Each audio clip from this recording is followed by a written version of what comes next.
Sa Malaybalay City, hiniling ng National Commission on Indigenous People o NCIP Bukidnon Provincial Office sa publiko na unawain at kilalanin ang tradisyon ng mga IP kasunod ng kontrobersiya sa ginagawang Kaamulan Festival.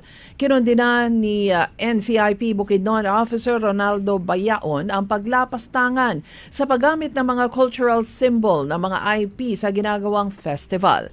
Ginamit kasi ang IP costumes and accessories bilang dekorasyon sa isang litsyon na ikinagalit naman ng mga katutubo.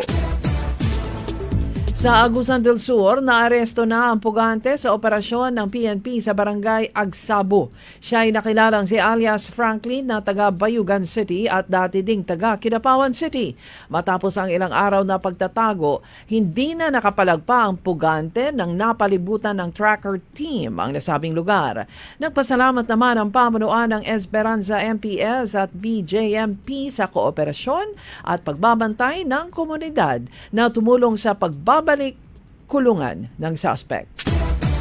Sa Cagayan de Oro City, inaprobahan ng Land Transportation Franchising and Regulatory Board o LTFRB Northern Mindanao ang flag down rate ng mga taxi sa riyon mula 40 at ginawang 50 pesos. Ayon kay LTFRB 10 Assistant Director Muhammad Hajam Sarip, nung nakaraang taon pa ito, inaaprobahan ng LTFRB National subalit merong apila ito ay ipagpaliban.